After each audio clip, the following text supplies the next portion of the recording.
આજે દુઃખ લાગે પનોતા પુત્ર નહીં પનોતી પુત્ર છો તમે, પરંતુ પાલવ એ તો સમગ્ર ભારતની સનાતન ધર્મની સંસ્કૃતિનું પ્રતીક છે પાલવ.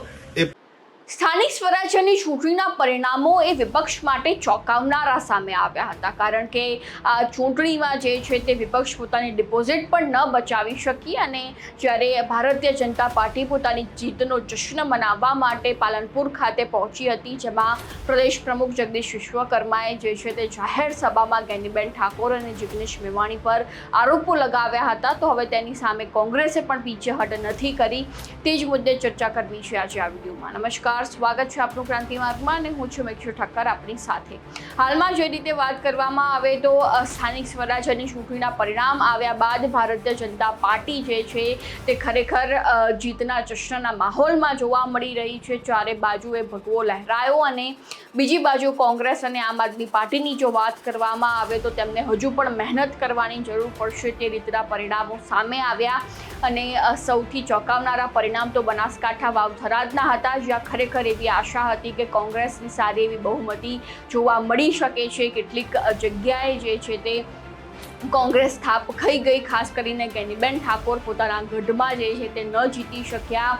એ રીતની ચર્ચાઓ હાલમાં પણ ચારે બાજુ થઈ રહી છે. ત્યારે જગદીશ વિશ્વકર્મા જ્યારે પાલનપુર ખાતે પહોંચ્યા હતા તો તે સમય દરમિયાન તેમણે ગેનીબેન ઠાકોરને પણ કહ્યું હતું કે અમે જે છે તે ખરેખર તમારા ગઢમાં ઘૂસી ગયા, તમારો ગઢ પણ તમે ન બચાવી શક્યા. તે રીતના આરોપો ગેનીબેન ઠાકોર પર લગાવવામાં આવ્યા.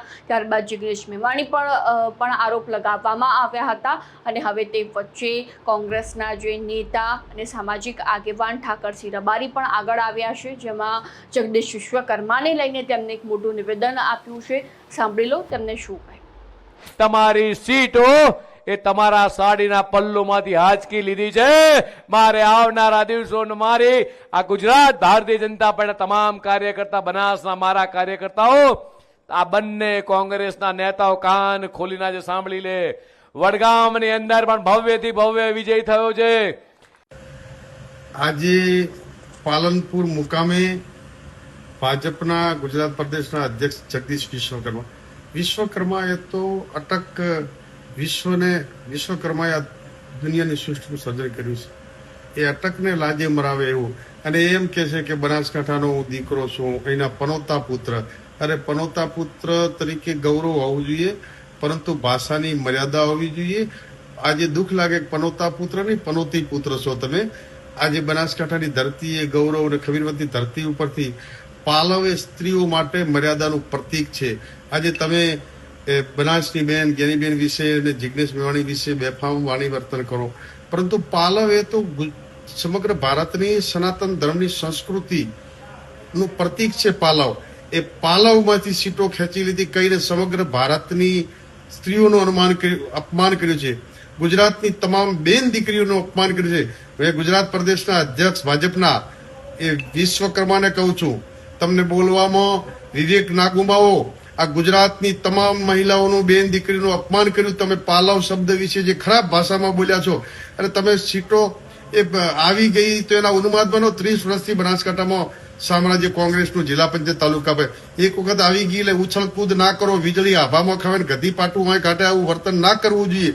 તમે વડગામના દીકરા છો, વડગામમાં તાલુકા પંચાયત કોંગ્રેસની છે, જિલ્લા પંચાયતની 50% તમે જ્યાં ગુજરાત પ્રદેશમાં એવું કહો છો કે હું બનાસકાંઠા ગુજરાત પ્રદેશની જવાબદારી, તમે જે વિસ્તાર હોમટાઉન વડગામમાંથી આવો છો એ વડગામની તાલુકા પંચાયત જિલ્લા પંચાયત કોંગ્રેસ આ રીતે ગુજરાતની તમામ બેન દીકરીનું અપમાન કર્યું છે.